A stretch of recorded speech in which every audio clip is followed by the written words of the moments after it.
আমার নবীর আঙ্গুলের ইশারায় চাঁদ দুই টুকরা ওইছে না ওইছে না?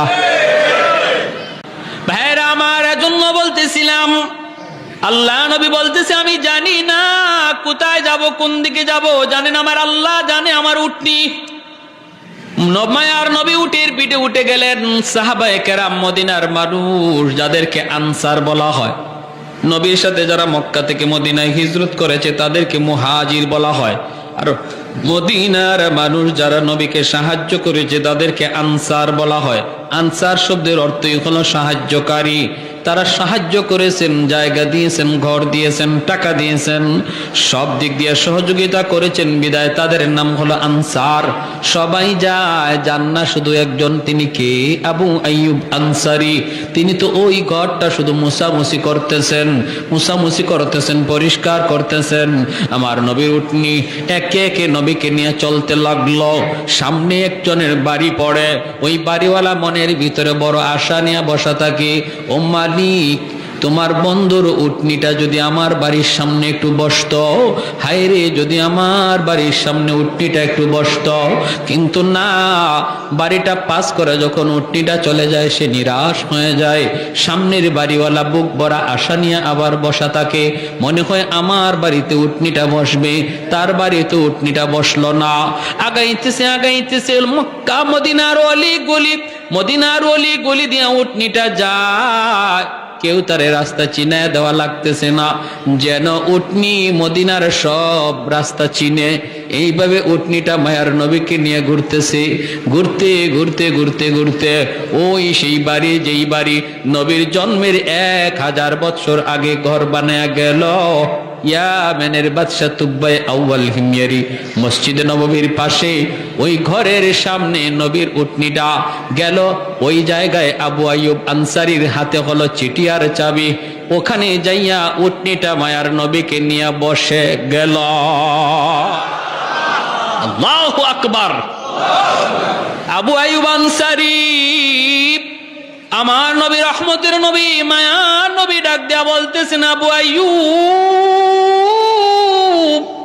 কোথায় আমার চিঠি আর চাবি? আমার হাতে দাও। কেউ বলে নাই।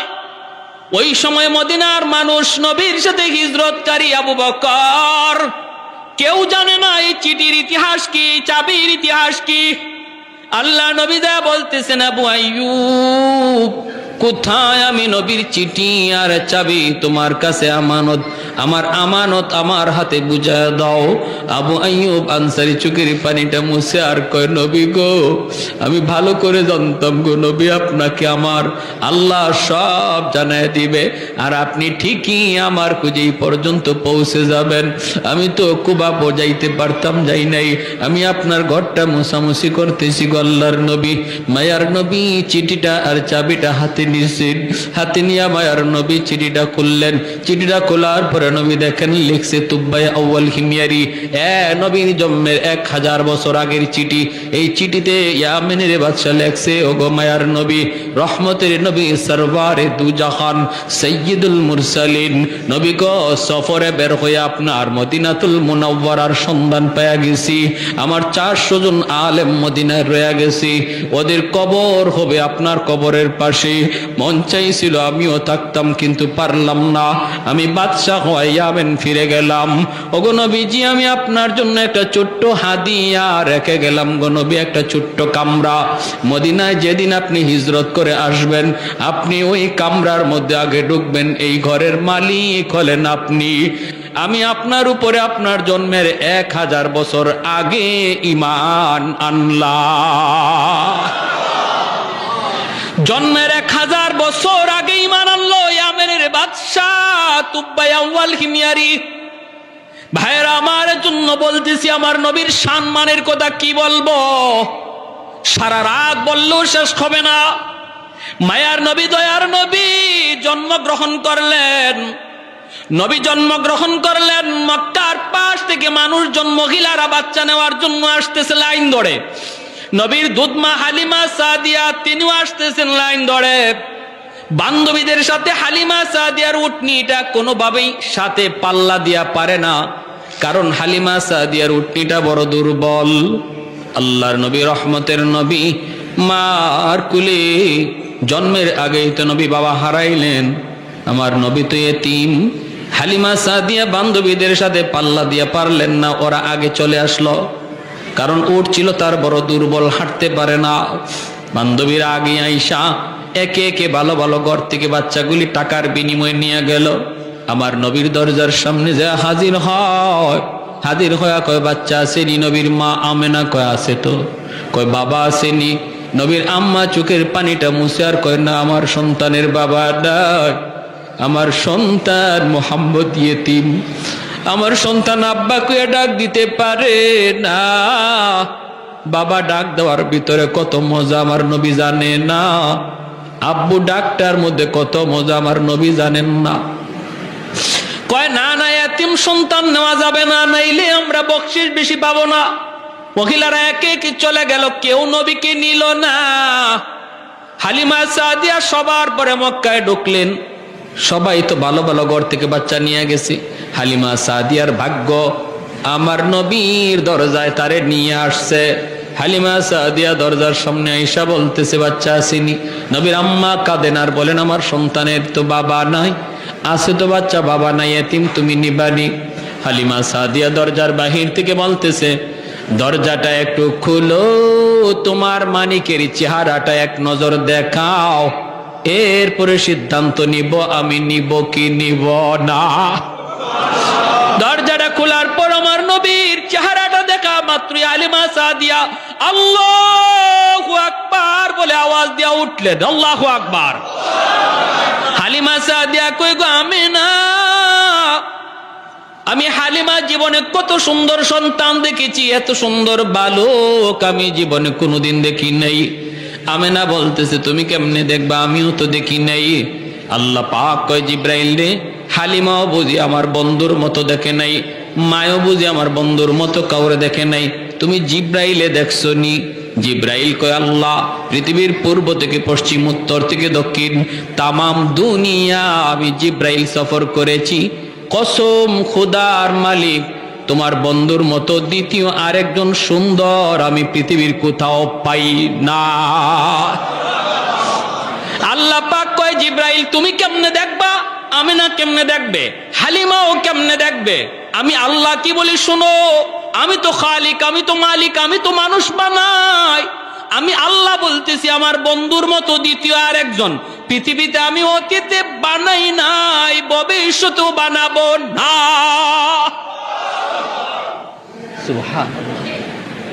মা আহসানা মিনকা লাম তারা কাত্তু আইনি ওয়া আজমালা মিনকা লাম তালিদিন নিসাউ খুলিকতা মুবাররাআম মিন কুল্লি আইবিন কাআন্নাকা খুলিকতা কামা তাশাউ। এজন্য হযরতে হাসান রাদিয়াল্লাহু তাআলা আনহু বলতেন, ওগো নবী, আপনার মতো এত সুন্দর কোন চোখ কোনদিন দেখে নাই, আপনার মতো এত সুন্দর কোন সন্তান পৃথিবীর মা জন্ম দেয় নাই। ওগো নবী, আপনার চেহারার দিকে তাকাইলে মনে হয় আল্লাহ আপনারে জিগায়া জিগায়া বানাইছে। আল্লাহ আপনার চেহারা বানাইবার সময় যেন আপনারে জিজ্ঞেস করেছে, বন্ধু আমার, তোমার চেহারা আমি আল্লাহ বানাবো, বন্ধু কেমনে বানাইলে তুমি খুশি, একটু বলো।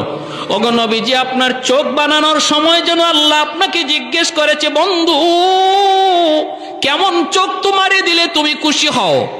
নবী গো, আপনি যেভাবে চাইছেন যেন আল্লাহ আপনাকে এমন চক্ষুটাই দান করেছে।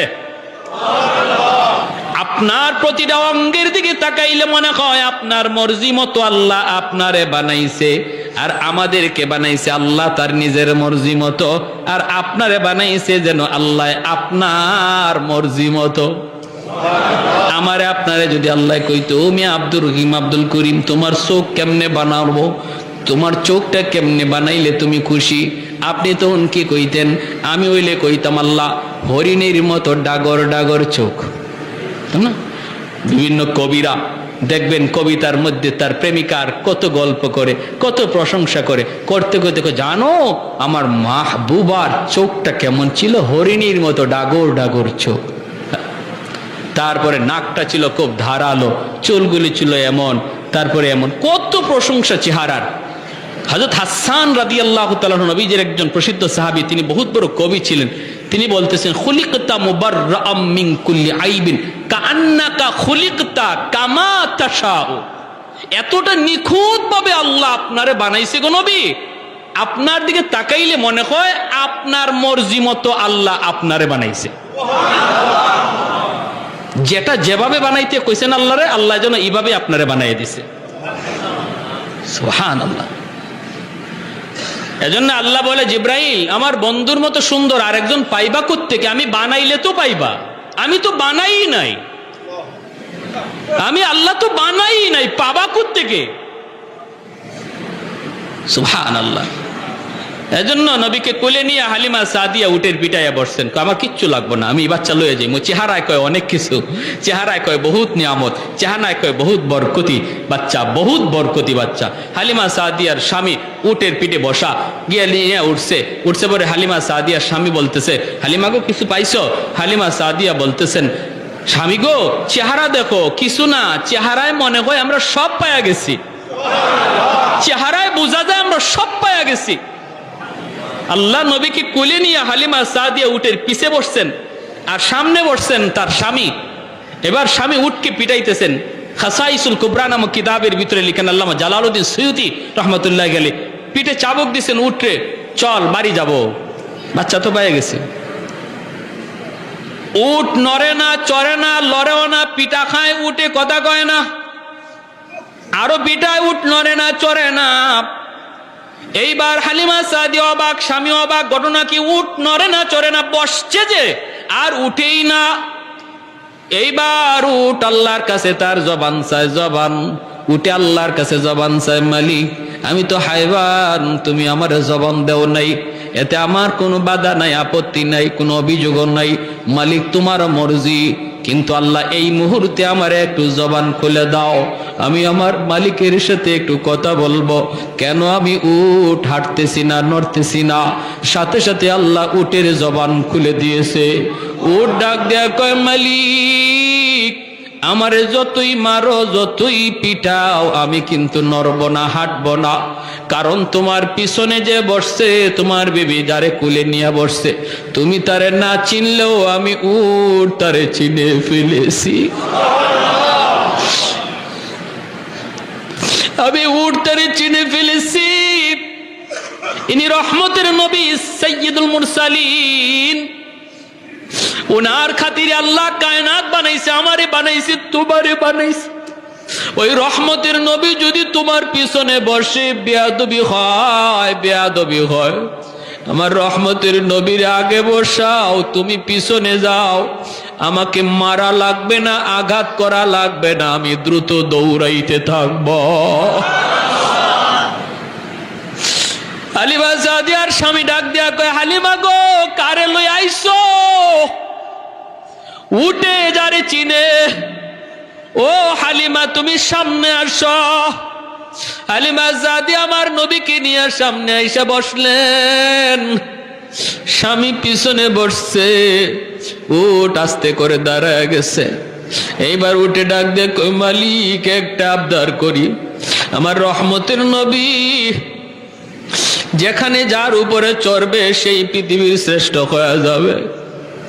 আমার নবী আমার পিঠে উঠছে, আমি উট পৃথিবীর ভিতরে সবচেয়ে বড় ভাগ্যবান। আসার সময় আমি উটের লাগাম ছিল তোমার হাতে মালিক, এখন যেহেতু রহমতের নবী আমার পিঠে বসছে, নবীর নরম হাতে আমার উটের লাগামটা ধরায়া দাও, আমাকে পিটা দেওয়া লাগবে না, আমি দ্রুত দৌড়াইতে থাকবো। আমার রহমতের নবীর নরম হাতে যেই উটের লাগাম ধরায় দিছি, উটের শরীরের মধ্যে আল্লাহ পাক বরকত দিয়া দিছে, শক্তি আল্লাহ দিয়া দিছে। বান্ধবীরা যারা আগে ওনারে ফালায়া বাড়ি যাওয়ার ছিল, মাঝ রাস্তায় যায় ওদেরকে ক্রস করে ফেলছে। বান্ধবীরা কয়, হালিমা গো এই উটটা এত শক্তি আসলো কোত্থেকে? আসার সময় তোমার উটের কোনো শক্তি ছিল না, তোমার উট আমাদের সাথে হাইটা পারে নাই, এখন দেখা যায় তুমি আমাদেরকে ফালায় চলে যাইতেছ, এটা কি ওই উট নাকি অন্য কোন উট? হালিমা সাদিয়া চুকির পানি মুছে আর কয়, না রে বান্ধবীরা, এটা ওই উট, এটা কি আগের উটি, নতুন কোন উট নয়। যাবার সময় উটের লাগাম ছিল আমার স্বামীর হাতে, আর এখন উটের লাগাম হলো রহমতের নবীর হাতে। शाफ़िअ रूज़ जज़ा व ज़ा ख़तीब अंबिया शाफ़िअ रूज़ जज़ा व ज़ा ख़तीब अंबिया साहिब हौज़ लिवाज़िल ले खुदा रूज़ अतीद साहिब हौज़ लिवाज़िल ले खुदा रूज़ अतीद साहिब असरार ऊना मुझसे अकबर बरमला इल्मे ऊ अज अव्वलिनो आखिरी अंदर मजीद रहमतुल्लिल आलमी खंदश खुदावंद करीम खल्क़ खुल्क़ कौल फ़िअलो हदियो सिमते ओ हमीद। जोरे बोली अल्लाहु अकबर। ওই নবী এখনো রওজায় শুয়ে শুয়ে আমার আপনার জন্য আল্লাহর কাছে কাঁদতেছে। উম্মতের প্রতিটা হরকত, প্রতিটা আওয়াজ, প্রতিটা নড়াচড়া, প্রতিটা কাজ, খবরগুলি আল্লাহ ফেরেশতার মাধ্যমে নবীর কাছে পৌঁছাইতেছে। আমরা এখানে বসে আজকে নবীর আলোচনা করতেছি, আল্লাহ ফেরেশতার মাধ্যমে নবীর কাছে পৌঁছাইতেছে। যেরকম সুবহানাল্লাহ। যখনই আল্লাহর নবীর কাছে এই খবর যায়, নবী গো আপনার উম্মত আপনার আদর্শ ছেড়ে দিছে, আপনার সুন্নত ছেড়ে দিছে, তার চেহারা দেখলে আপনার উম্মত যে বোঝা যায় না, তার কাজ দেখলে আপনার উম্মত যে চেনা যায় না। ওগো নবী, ওরা তো আজকে ইহুদ খ্রিস্টানদের কালচার নিয়ে নিছে। তখন রহমতের নবী রওজা শুয়া শুয়া চোখের পানি ঝরায় ঝরায় কান্দে, উম্মত আমি নবী তোমার জন্য উহুদের ময়দানে দান শহীদ করেছিলাম। আমি নবী তোমার জন্যই আবু জাহেলের হাতে আঘাত খেয়ে রক্ত ঝরাইছিলাম। আমি নবী তোমার জন্যই উহুদের ময়দানে রক্ত ঝরেছিল, তায়েফের জমিনে আমার রক্তে পায়ের জুতা আটকে গেছিল। ও উম্মত আমি তোমার জন্যই করেছিলাম। আমি নবী যদি চাইতাম, আল্লাহ আমি শান্তি চাই, আল্লাহ আমি ধন দৌলত চাই। আল্লাহ বলে বন্ধু উহুদ পাহাড়টারে স্বর্ণ বানায় তোমার পিছনে ঘুরতে বলবো, তুমি যেদিকে যাওয়া ওইদিকে তোমার পিছনে স্বর্ণের পাহাড় ঘুরবে, স্বর্ণের পাহাড় ঘুরবে। আমি তো সব কিছুকে লাথি মেরেছি উম্মত তোমার জন্য, তোমার জন্য। আজ সেই উম্মত তুমি বুঝি আজকে আমি নবীর ভুলে গেছো, আমার নবীর আখলাক ভুলে গেছো, আমার আদর্শ ভুলে গেছো। আজকে তোমাকে মসজিদে পাওয়া যায় না, আজ তোমাকে মসজিদে পাওয়া যায় না, ওয়াজ মাহফিলে পাওয়া যায় না, আজ তোমাকে বিভিন্ন গান বাজনার অনুষ্ঠানে পাওয়া যায়। তোমার মুখের দিকে তাকাইলে পরে আমার উম্মত বলে তোমাকে চেনা যায় না। প্যারে হাজিরিনের জন্য বলি যুবক, একটু নিজেরে বুঝাও, একটু নিজেরে বুঝাও। কিয়ামতের ময়দানে ওই আমাকে যদি নবীর সামনে দাঁড় করানো হয়, আমার সুরত দেখলে নবী খুশি হবে না লজ্জা পাবে? যদি নবীর সুন্নত না ধরি, নবীর আদর্শ মতো না চলি, আমার নবীর সামনে যখন আমাকে দাঁড় করানো হবে, তখন আমার নবী লজ্জা পাবে, কষ্ট পাবে। হায় রে আমার উম্মতের বুঝি হালত। হাসরের মাঠে নবীর একটা উম্মত এরকম ভাবে জাহান্নামের আসামি হয়ে রওনা দিয়া দিছে, জাহান্নামের আসামি হয়ে রওনা দিয়া দিছে। ফেরেশতারা হাত করা পা করা লাগায় নিয়ে যাইতেছে। হযরত আদম আলাইহিস সালামের চেহারাটা হবে সবার চেয়ে উঁচু। আদম আলাইহিস সালাম হাসরবাসী মানুষকে একটা উপরে গাছ যেভাবে নিচের মানুষকে দেখে এরকম ভাবে দেখবে। আদম আলাইহিস সালাম দেখতেছে একটা মানুষকে নিয়ে যাইতেছে জাহান্নামের ফেরেশতারা, তার হাত পায়ের অঙ্গগুলা চমকাইতেছিল। তার গুনার কারণেই নিচ্ছে, কিন্তু সে নামাজ পড়তো, অজু করত, আর অজুর কারণে তার অঙ্গগুলা চমকাইতেছিল। আদম আলাইহিস সালাম তখন ডাক দিবে, ইয়া মুহাম্মদ, ইয়া আহমদ, আমার নবীকে ডাক দিবে। নবীজি দৌড়ে আসবে, বাবা আমাকে কেন ডাক দিয়েছেন? আল্লাহ নবীকে আদম আলাইহিস সালাম বলবে, মুহাম্মদ আমার তো মনে হচ্ছে ওই জাহান্নামী আসামিটা তোমার উম্মত, কারণ তার অজুর অঙ্গগুলা চমকাইতেছে। মুহাম্মদ তুমি তাড়াতাড়ি যাও, তারে বাঁচাও। আল্লাহ রাসূল সাল্লাল্লাহু আলাইহি ওয়াসাল্লাম বলেন, তখন আমি কোমরের মধ্যে গামছা দিয়ে একটা বাঁধ দিব, শক্ত করে দ্রুত দৌড় দিতে গেলে মানুষ যাবে প্রস্তুতি নেয়। নবী বলেন আমি কোমরটার একটা বাঁধ দিব, বাঁধ দিয়ে একটা দৌড় দিব, দৌড় দিয়ে ফেরেশতাদেরকে বলবো, ফেরেশতারা থামো, আমার উম্মতের সমস্যাটা কোথায়, অসুবিধাটা কোথায়, আমার একটু দেখায় নাও। ফেরেশতারা থামবে না। ফেরেশতারা বলবে আমাদের থামার কোনো সুযোগ নাই, আমরা আল্লাহর অবাধ্য হতে পারি না, আমার আল্লাহর আদেশ তারে নিয়ে যাওয়া, আমরা থামতে পারবো না। নবী দৌড়ান, হুচুট খায় নবী পয়রা যান, ওইখান থেকে নবী আবার উঠতে আবার নবী দৌড় দেন, আবার দৌড় দিতে যায় নবী স্পিডে পয়রা যান, আবার নবী উঠে ফেরেশতারা থামো, আমার উম্মতের সমস্যাটা কি, তার অপরাধটাকে আমাকে একটু বুঝায় নাও। দৌড়তে থাকবে। ফেরেশতারা যখন থামতেছি না, তখন আল্লাহর নবী এক জায়গায় বসে নিরাশ হয়ে আরশে আজিমের দিকে তাকায় চোখের পানিটা ফালায় দেবে, ফালায় বলবে, আল্লাহ তোমার ফেরেশতারা আমার কথা শুনে না, আল্লাহ তোমার ফেরেশতারা আমার কথা শুনে না। যে চোখের পানিটা ফালাইয়া নবী ডাক দিবে, আল্লাহ বলে ফেরেশতারা যে যেখানে আসো থেমে যাও, পিছনে আমার বন্ধু তোমাদেরকে ডাকতেছে। আল্লাহ নবী কাছে যাবেন, যায় বলবেন কি সমস্যা, বলে তার গুনার পাল্লা ভারী। নবী বলবেন আমার আরেকটাবার আমার চোখের সামনে তোমরা একটু পাল্লাটা ওজন দাও। চোখের সামনে পাল্লাটা ওজন দিবে। আল্লাহ নবী তার হাত থেকে একটা কাগজের টুকরা, যে কাগজের ভিতরে তার ইমানটা ছিল নির্ভেজাল, ওই ইমানের কাগজটা একটা পাল্লায় নবী রেখে দিবে। সাথে সাথে গুনার পাল্লা হালকা হয়ে যাবে, নেকির পাল্লা ভারী হয়ে যাবে। এতটা উম্মতের জন্য পাগল যে নবী এখনো রওজায় শুয়া হাসরের মাঠেও শুধু ইয়া উম্মতি উম্মতি করবে। আর কোথায় কোন জায়গায় আমার উম্মত আটকে আছে এই খবর পেয়ে পাগলের মতো দৌড়াবে। সেই নবীর আদর্শ ভুইলা আজকে তুমি কারে ফলো করতেছো? তুমি কারে অনুসরণ করতেছো? কাকে, কার সুরত ধরছো? যুবক, কার সুরত ধরছো একটু বলো। যে নবী বলতেছেন আমি আমার মাকে পাই নাই, আমার মাকে পাই নাই, দুধ মাকে পেয়েছি। যে দুধ মার সেবা খেদমত নবী এতটা করলেন, মায়ের খেদমতের এতটা আদেশ দিয়ে গেলেন। আজকে তোমার দ্বারা তোমার মা কষ্ট পায়, তোমার দ্বারা তোমার বাবা কষ্ট পায়, আজকে তোমার দ্বারা তোমার এলাকার মুরব্বী কষ্ট পায়, আজকে তোমার দ্বারা তোমার উস্তাদ কষ্ট পায়। বলো এই কি তোমার নবীর আখলাক ছিল? এই কি তোমার নবীর আদর্শ ছিল?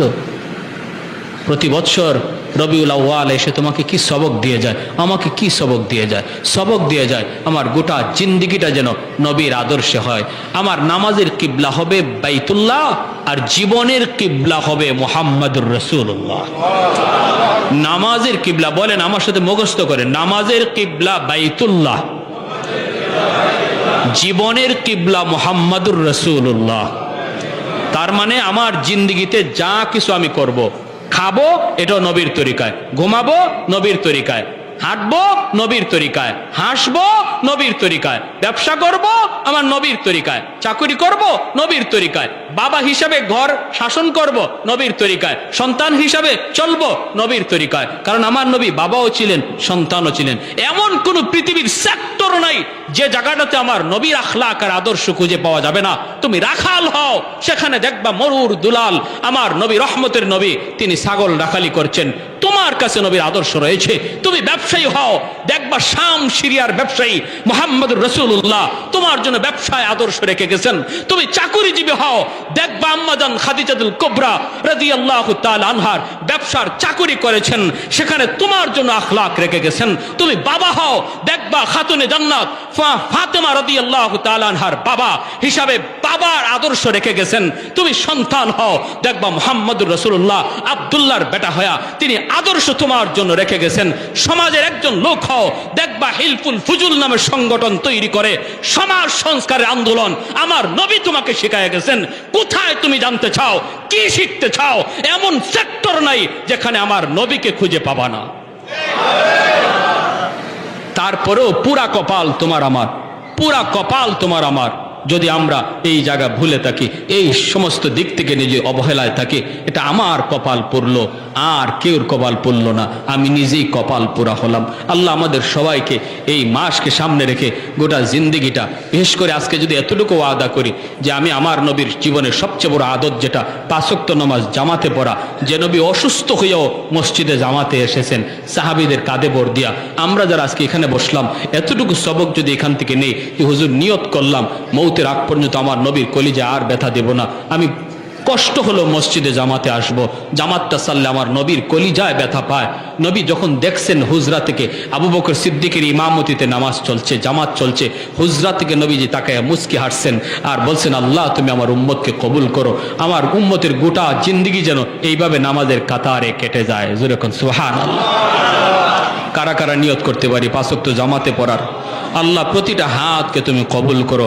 আর যাদের বাপ মা আছে আল্লাহ যেন বাপ মার সেবা করে আমরা চলতে পারি, মা বাবার কলিজায় যেন ব্যথা না দেই। আয় আল্লাহ মুরব্বীদের সাথে যেন আমরা বেয়াদবি না করি। আল্লাহ আমাদের প্রত্যেকটা হাতকে কবুল করো। জোরে কোন আমিন। ওয়া আখির দাওয়ানা আনিল হামদুলিল্লাহি রাব্বিল আলামিন।